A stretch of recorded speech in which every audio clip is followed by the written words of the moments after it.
Welcome students. In this video lecture, I will explain about the physiology of cardiac cycle.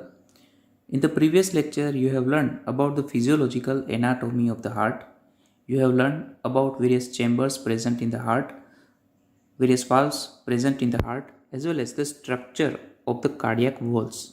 Now, in this lecture, I will explain about the physiology of cardiac cycle. In the cardiovascular system, heart acts as a pump and it pumps blood in the circulatory system. Now the heart is a pump. It can be considered actually comprising of two separate pumps in a series. Right heart that pumps the blood through the lungs and left heart that pumps the blood through the peripheral organs. Now to act as a pump, the heart contracts and relaxes rhythmically.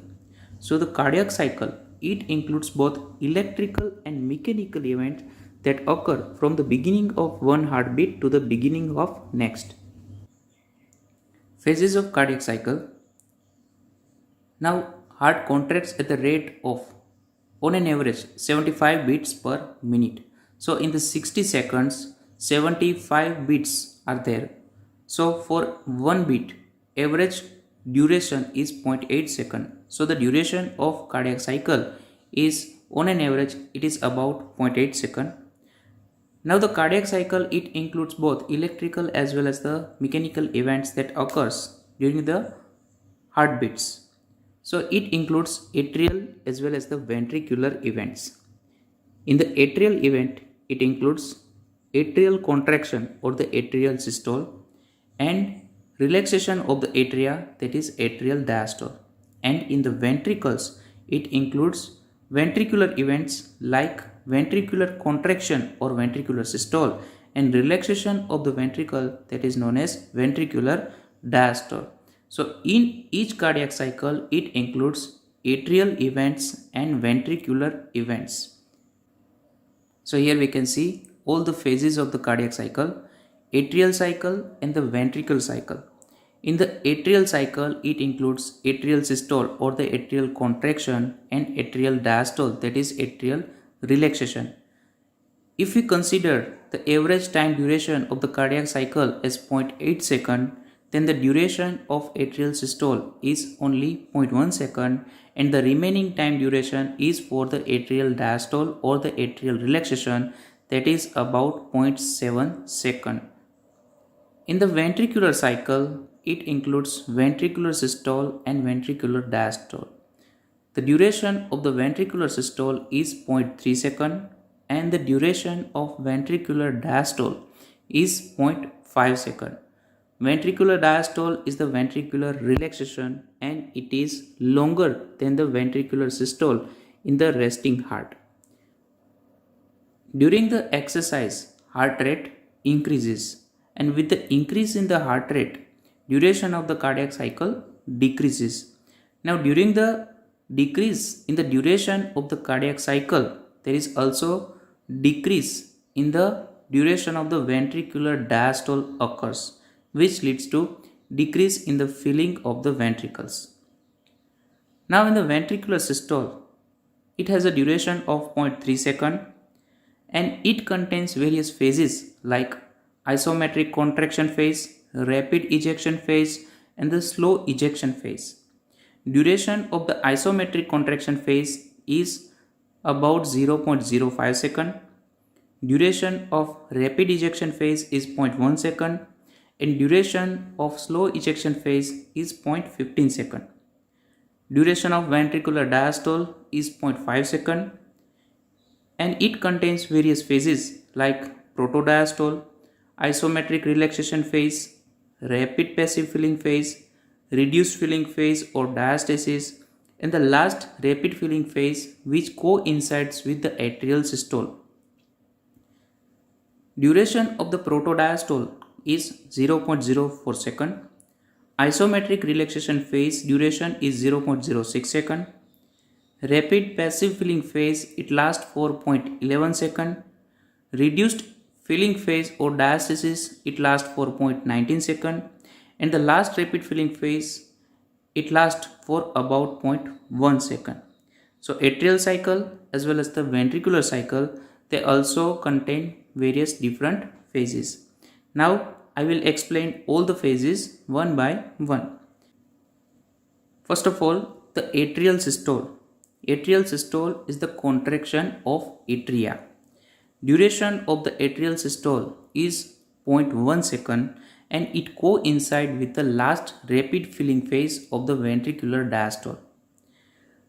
Now atrial systole, it propels blood which is present in the atria in the ventricles. Now it contributes only 25% filling of the ventricles. 75% of the filling of the ventricle occurs passively and last 25% it is contributed by the atrial systole. Before the beginning of the atrial systole, the ventricles are relaxing and the blood is flowing from the great veins in the atria and from the atria into the ventricles. Now the contraction of the atria, it causes increase in the intraatrial pressure by 4 to 6 mmHg in the right atrium and 7 to 8 mmHg in the left atrium. The pressure rise in the right atrium is reflected in the vein and is recorded as a wave in the jugular vein. Duration of atrial diastole is 0.7 second and this period it coincides with the ventricular systole and most of the ventricular diastole. So during the atrial diastole, the atrial muscle relax and there occur gradual filling of the atria because of the continuous venous return. So the atrial event, it contains atrial systole and atrial diastole. Atrial systole is the contraction of atria and it contributes 25% of ventricular filling. Atrial systole, it is recorded as a wave in the JVP. Now the ventricular events, they contain ventricular systole and ventricular diastole. Ventricular systole means contraction of the ventricles and ventricular diastole, it means relaxation of the ventricles. Now in the ventricular systole, the first phase is the phase of the isovolumic contraction. Now at the start of the ventricular systole, closure of AV valve occurs and this closure of the AV valve, it produces first heart sound. Now during this phase, AV valves they are closed and the semilunar valves they are not yet open. So both the cardiac valves, AV valve as well as the semilunar valves, they are closed. And now the ventricular systole starts. Because of that, ventricles they contract as a closed chamber.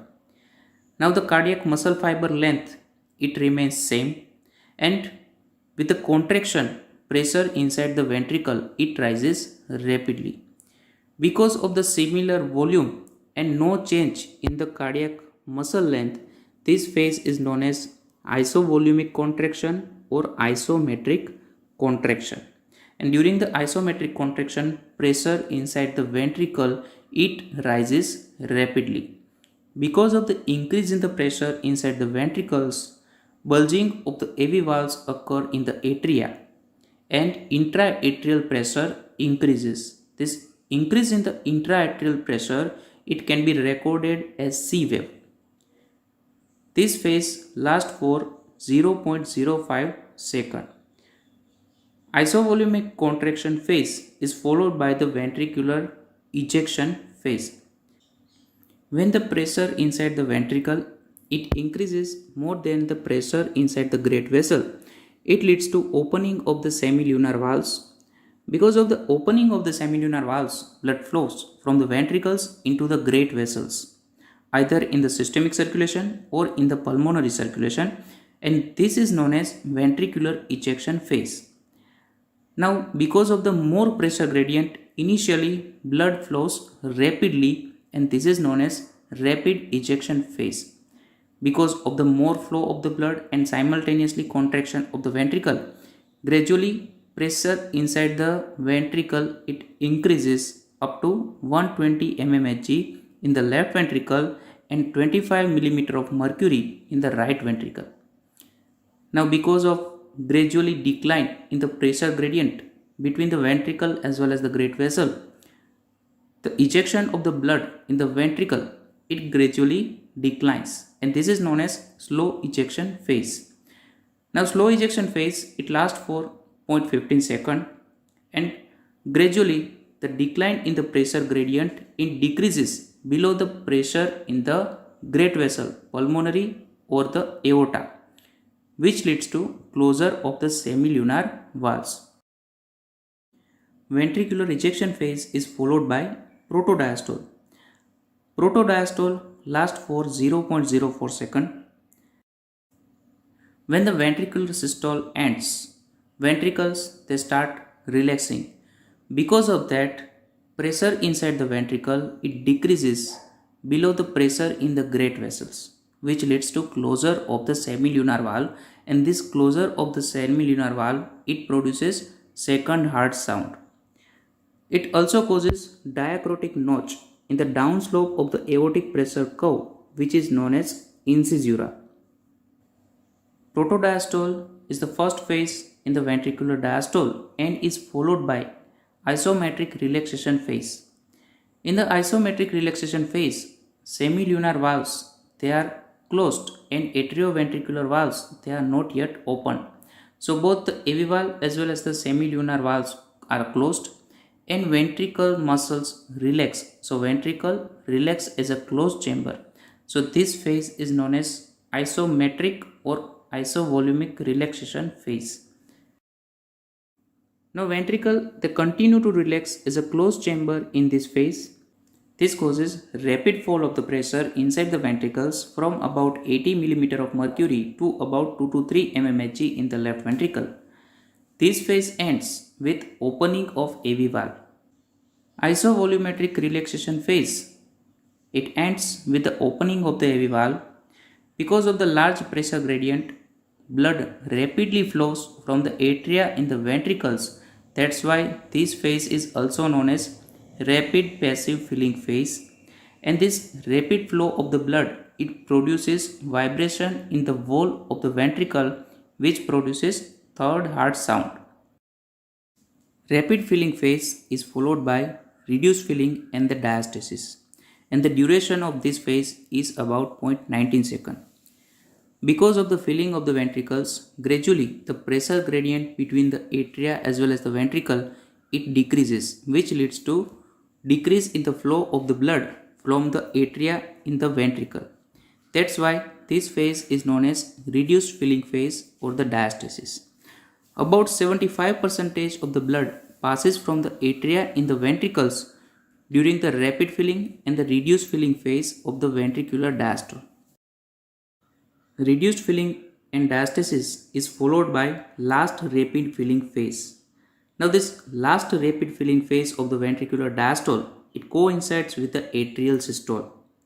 And atrial systole it propels additional 25% of the blood from the atria into the ventricles, and with this phase ventricular cycle is completed. So now let us summarize. In this video lecture you have learned about cardiac cycle, and cardiac cycle it contains atrial as well as the ventricular events. Atrial events these are the atrial systole and atrial diastole, and ventricular events these are the ventricular systole and ventricular diastole. Atrial systole it propels 25% of the blood inside the ventricles, and with that ventricular systole starts. The first phase in the ventricular systole is isovolumic contraction phase. With the increase in the pressure inside the ventricles beyond the pressure in the great vessels, it leads to opening of the semilunar valves, which leads to ejection of the blood in the circulation. Now this ejection phase it is of two types: rapid ejection, which is followed by the slow ejection phase. Now at the end of the slow ejection phase, it leads to closure of the semilunar valves and it produces protodiastole, and protodiastole it is followed by isovolumic relaxation phase with the closure of the semilunar as well as the AV valves. Now because of the isovolumetric relaxation phase, ventricular pressure it decreases beyond the pressure which is present in the atria, which leads to opening of the AV valve, and opening of the AV valve it leads to flow of the blood from the atria in the ventricles, which is known as filling phase of the ventricles, and last rapid filling phase of the ventricle, it coincides again with the atrial systole, and in this manner cardiac cycle continues. In the next lecture, I will give you more information about the pressure and volume changes that occur during the cardiac cycle. Welcome students. In the previous video lecture, I have explained all the phases in the cardiac cycle. Now in this video lecture, I will explain pressure and the volume changes that occur during the cardiac cycle. Cardiac cycle includes series of events that takes place from one heartbeat to the next heartbeat. Cardiac cycle includes atrial and ventricular phases like systole and diastole. Systole means contraction and diastole it means relaxation. During all these phases, various changes occur in pressure and volume in cardiac chambers. In this video lecture, I will explain pressure changes in ventricle, pressure changes in atria, pressure changes in the great vessels like aorta, and volume changes in the ventricle. It is essential to understand normal pressure volume changes in the cardiac cycle so that you can evaluate abnormality in the pressure volume changes in the future. Now, let's learn about the pressure changes in the ventricle. First of all, look at the given graph. It shows relationship between pressure and the time duration. On the x-axis, we can see all the phases of the cardiac cycle. Atrial phase, it includes atrial systole. Duration of atrial systole is 0.1 second. For the remaining time, atria relaxes and this phase is known as atrial diastole. Ventricular phase includes ventricular systole and ventricular diastole. Duration of ventricular systole is 0.3 second and duration of ventricular diastole is 0.5 second. In ventricular systole, we can see various phases like isovolumetric contraction, rapid ejection phase, reduced ejection phase, and in ventricular diastole, we can see various phases like protodiastole, isovolumetric relaxation, rapid filling phase, reduced filling phase, and the last rapid filling phase. And the last rapid filling phase, it coincides with the atrial systole. So this graph shows all the phases of the cardiac cycle and pressure changes that occur in ventricles, atria, and aorta. Now look at the blue line. It shows pressure changes in the left ventricle during the cardiac cycle. Now first, the phase AB. It shows atrial systole. Atrial systole or atrial contraction, it pumps additional 20 to 25% of the blood in the ventricle. Atrial systole, it contributes in the last rapid filling phase of the ventricles. Now this additional 20 to 25% of the blood, it increases pressure in the left ventricle up to 7 to 8 mmHg and pressure in the right ventricle up to 6 to 7 mmHg. So in the phase AB, we can see increase in the ventricular pressure. At the point B or at the end of the last rapid filling phase, AV valve closes, and this closure of the AV valve, it produces first heart sound. Segment BC, it shows onset of the ventricular systole. Now in this phase, AV valves, they are closed and semilunar valves are not yet open. So AV valves and semilunar valves, they both are closed. So ventricle contracts as a closed chamber. Now this increases pressure inside the ventricular chamber, and this phase is known as isovolumic contraction phase because of the similar amount of the volume. When pressure inside the ventricle increases more than the pressure inside the great vessels, it leads to opening of the semilunar valves. So at the point C, semilunar valve opens, and opening of the semilunar valve, it starts ventricular ejection phase. Segment CD, it shows rapid ejection phase.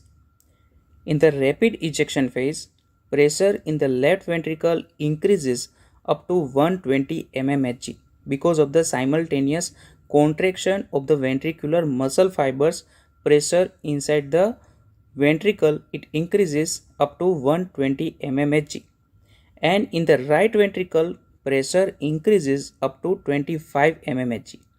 So maximum pressure in the ventricles, it occurs during the rapid ejection phase of the cardiac cycle. Segment DE, it shows slow ejection phase.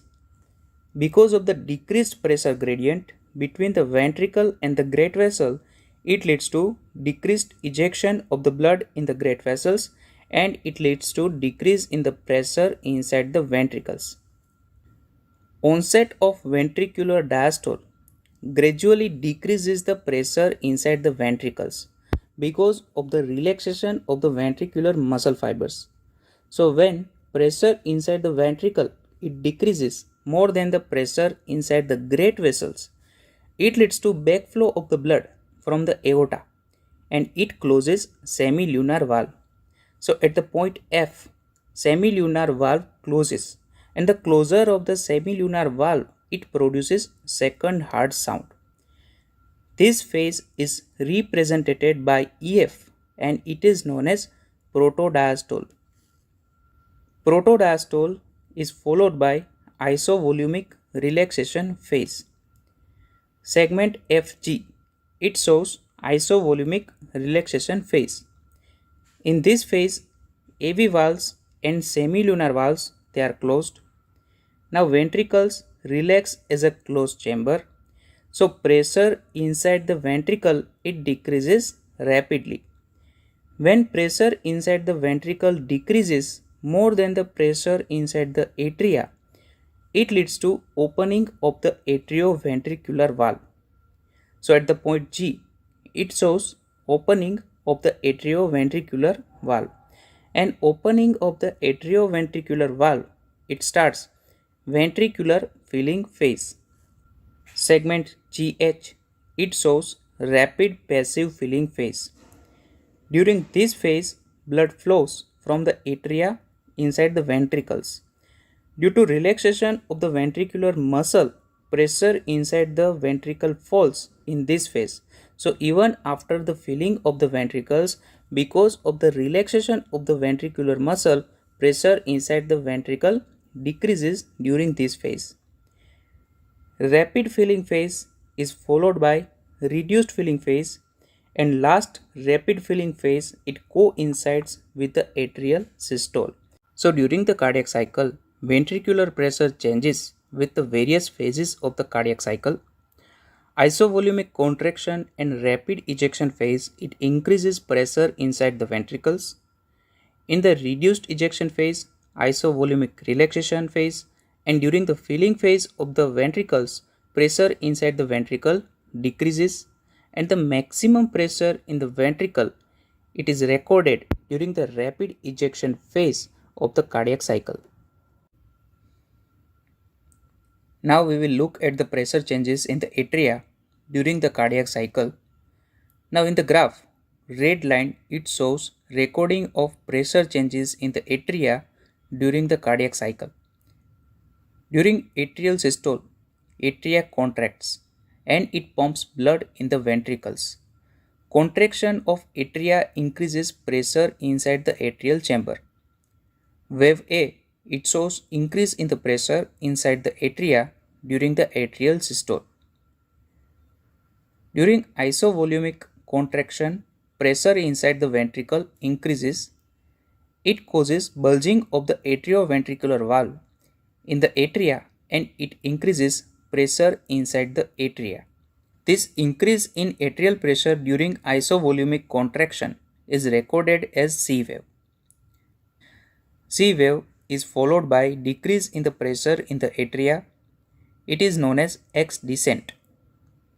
During rapid ejection phase, ventricular contraction, it lowers AV ring and it reduces pressure inside the atria.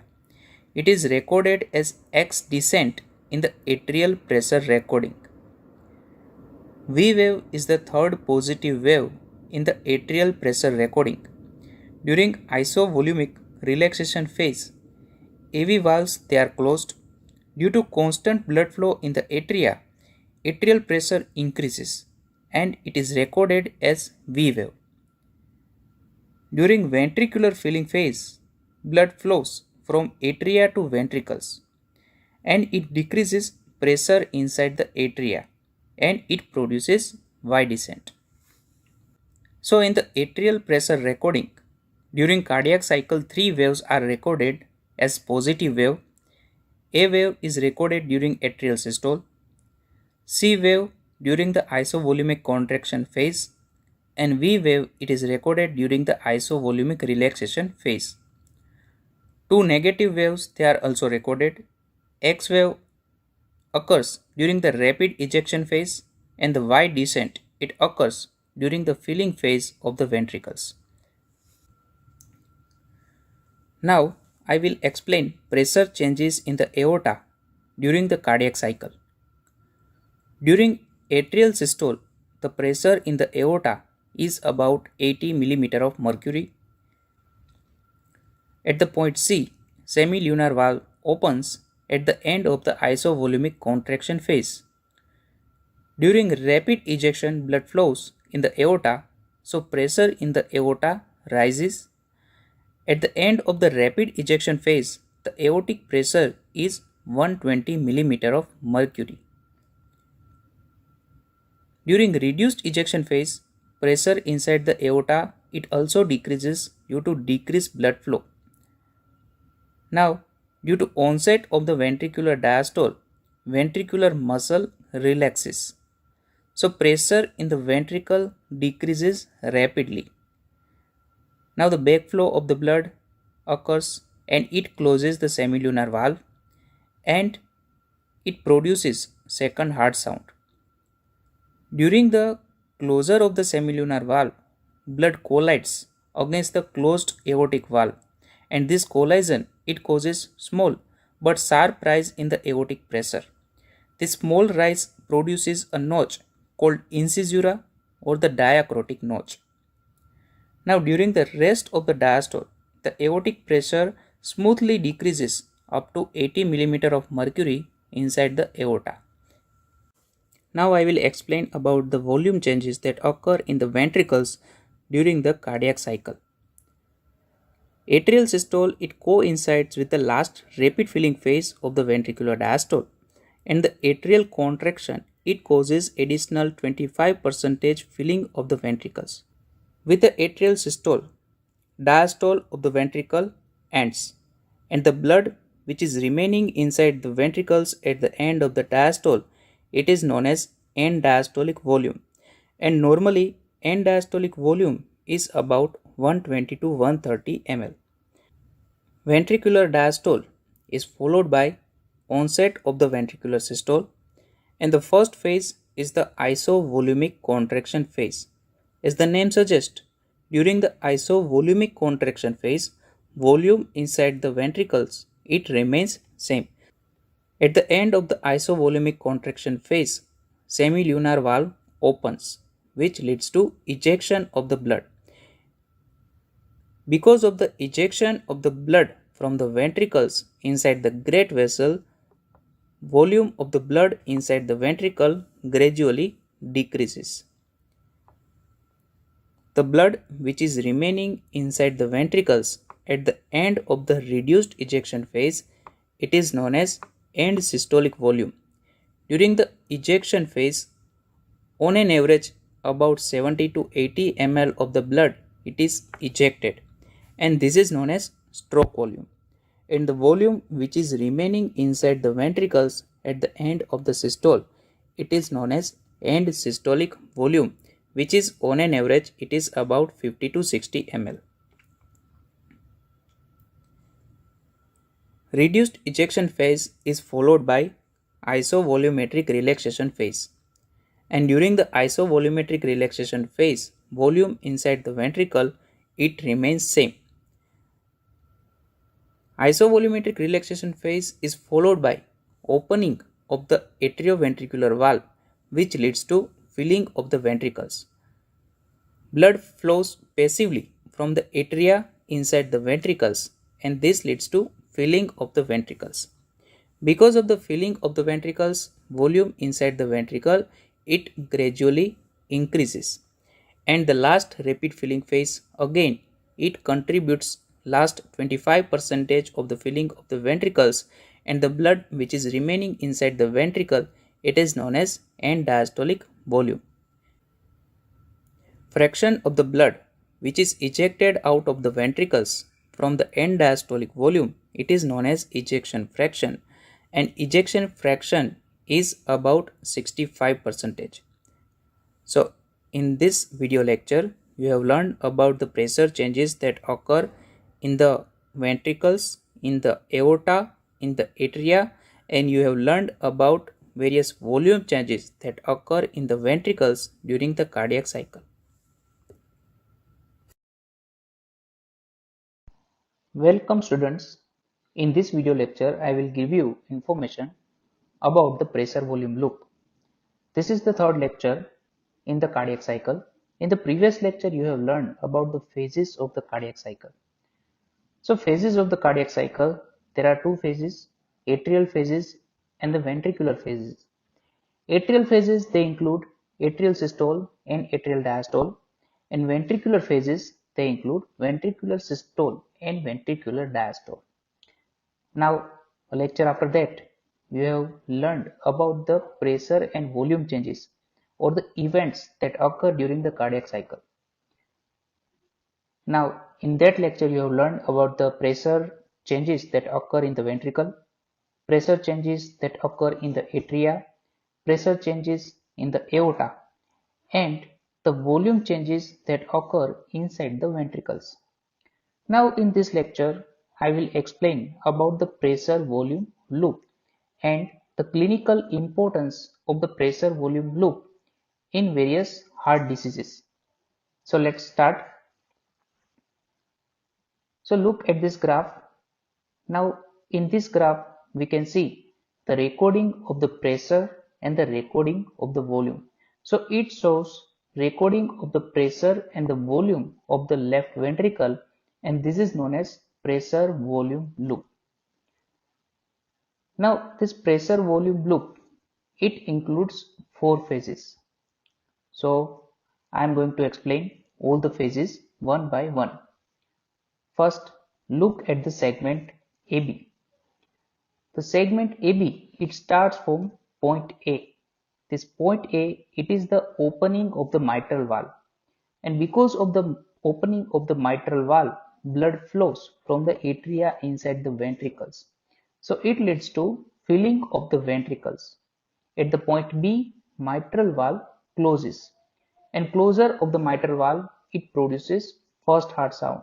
So this AB phase it shows ventricular filling phase, and this ventricular filling phase it includes various phases like rapid filling phase, slow filling phase, and the last rapid filling phase that coincides with the atrial systole.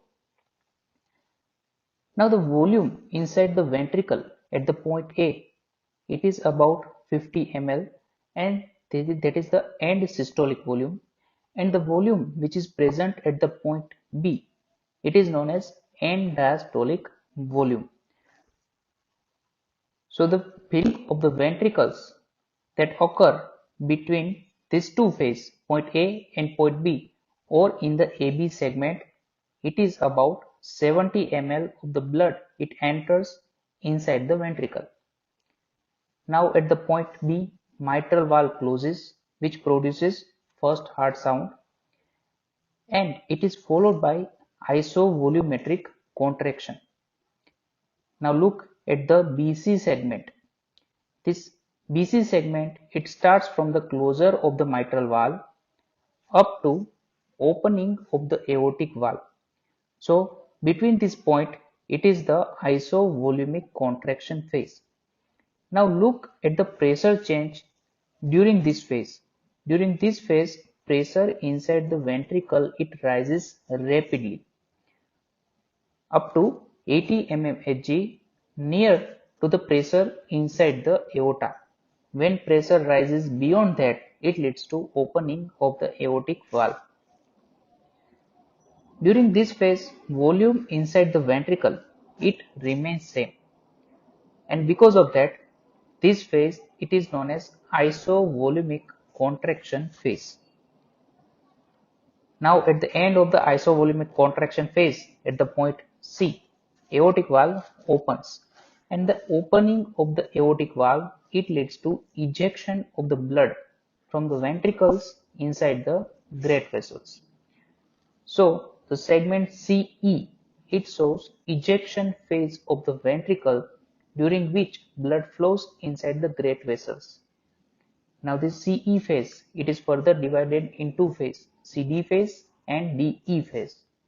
So this CD phase, it is the rapid ejection phase, and point D, it shows maximum pressure that is observed inside the ventricle during the rapid ejection phase. This maximum pressure, it is observed because of the ejection of the blood as well as simultaneous contraction of the ventricular musculature. It is followed by gradual decline in the pressure inside the ventricle because of the decrease in the volume as well as relaxation of the ventricular musculature. So during the DE phase, gradually pressure inside the ventricle decreases, and at the point E, aortic valve closes.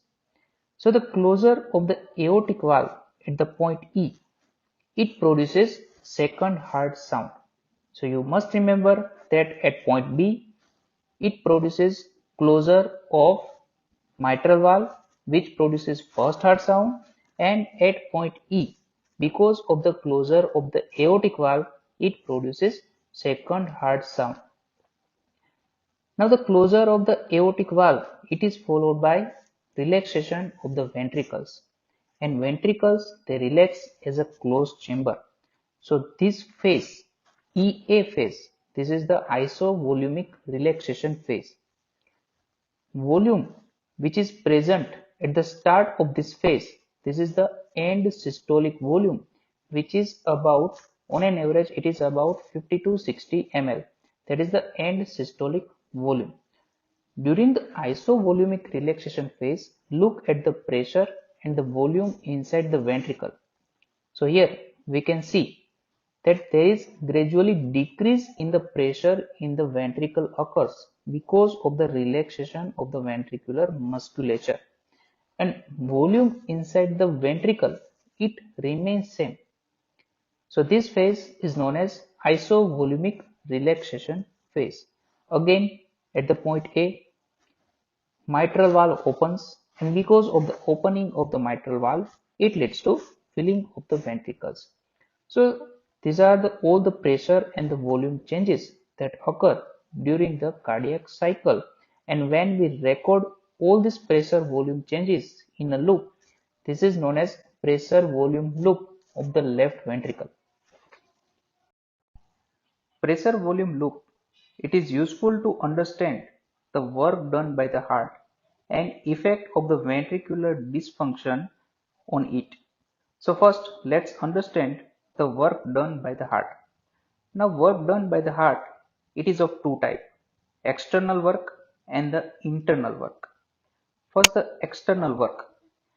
External work is also known as stroke work. It means the work done by the ventricle to eject the blood inside the systemic circulation. So external work, it is also known as stroke work. Here we can see the flow volume loop. It shows the relationship between the pressure as well as the volume. So the area under the pressure volume loop, it shows the external work. Now to calculate the external work, W or the external work is equal to P. P is the intraventricular pressure multiplied with dV. dV is the change in the ventricular volume. So external work, it depends on intraventricular pressure and change in the volume of the ventricle. Now this intraventricular pressure, it depends on the resistance offered by the peripheral circulation or inside the great vessels, that is the mean aortic pressure. So various factors affecting external work, they are mean aortic pressure and change in the ventricular volume, that is the stroke volume. Now let's understand about the internal work. Now this internal work, it is also known as potential energy. Now this is the work done on the viscoelastic property of the heart. So this work, it is not converted into the external work, but it is useful to generate heat, and heat which is generated during the isovolumic contraction, it is dissipated during the isovolumic relaxation. So this potential energy, it depends on the afterload. So always remember that internal work, it is afterload dependent. So whenever afterload increases, it increases potential energy. So both internal work and external work, they shows total work done by the heart, an area which is covered by potential energy, as well as the external work. This shows the pressure volume area. So here we can see the internal work or the PE. It is the triangulated area between the systolic pressure, diastolic pressure curve and the isovolumic relaxation phase of the ventricular pressure. So this pressure volume area, it shows total work done by the heart and it is directly proportional to the oxygen consumption of the myocardium. Now I will explain about the ventricular dysfunction and changes in the flow volume loop. Ventricular dysfunctions, they are of two types: systolic dysfunction and the diastolic dysfunction. First of all, I will explain about the diastolic dysfunction. Now, diastolic dysfunction, as the name suggests, it is because of the impairment in the diastole or the relaxation of the ventricles. So whenever ventricles, they are unable to relax properly, it leads to decrease in the end diastolic volume. Again, because of the ejection of the blood from this reduced end diastolic volume, it leads to further decrease in the end systolic volume. Now, because of the decrease in the end diastolic volume as well as decrease in the end systolic volume, stroke volume also decreases. And all these factors together, it shifts the flow volume loop to the left side. Now in various conditions which impairs the relaxation of the ventricles, it shifts the flow volume curve to the left side. It most commonly observed in the condition with the pressure overload. For example, in the aortic stenosis. So when aortic stenosis occurs, myocardium, it must increase pressure generated inside it to overcome the resistance which is offered by stenosis of the aortic valve. It leads to hypertrophy of the myocardium and it leads to incomplete relaxation of the ventricles. So the end diastolic volume decreases. So in the aortic stenosis, flow volume loop, it shifts to left side. In condition with the increase in the myocardial contractility as well as the decrease in the compliance of the left ventricle, it can also shift the flow volume curve to the left side. So always remember that in the diastolic dysfunction, whenever compliance of heart is decreased and in the pressure overload, flow volume loop, it shifts to left side. Now understand about the systolic dysfunction. Systolic dysfunction, it is because of the impairment in the systole or the contraction of the ventricle. So whenever contraction of the ventricle it is impaired, it leads to increase in the end systolic volume. And because of the increase in the end systolic volume, further because of the filling of the ventricle, end diastolic volume increases. Now look at the given graph. In this graph, you can see because of the dysfunction of the systole, end systolic volume it increases from 50 ml to 100 ml. So end systolic volume increases and end diastolic volume also increases. So in the systolic dysfunction, flow volume loop it shifts to right side. In all the condition with the volume overload, for example, in the aortic regurgitation, flow volume curve, it shifts to right side. In the aortic regurgitation, because of the incomplete closure of the aortic valve, blood regurgitates from aorta inside the ventricle, which leads to increase in the end diastolic volume. And again, because of the increase in the end diastolic volume as well as the volume overload, there is decrease in the stroke volume occurs. And further again, because of all this factor, end systolic volume increases from the normal value. So in the systolic dysfunction as well as in the condition with the volume overload, flow volume loop it shifts to right side. Now solve some MCQs for assessment of your knowledge. First MCQ, in cardiac cycle diagram, when does first heart sound occur? So here in this graph we can see pressure changes in the ventricles, pressure changes in aorta, atria. So it shows all the phases of the cardiac cycle and try to solve this question. And the answer is first heart sound occurs at the point B because of the closure of the mitral valve that occurs at the end of the last rapid filling phase or the atrial systole. Second MCQ, in pressure volume diagram, when does first heart sound occur? So here we can see the pressure volume loop, and in this pressure volume loop we can see all the events that occur inside the left ventricle. So first heart sound occurs because of the closure of the mitral valve, and closure of the mitral valve it occurs at the end of the filling phase, and here the filling phase is AC. So at the point C, closure of the mitral valve occurs, which can produce first heart sound. So the answer is point C.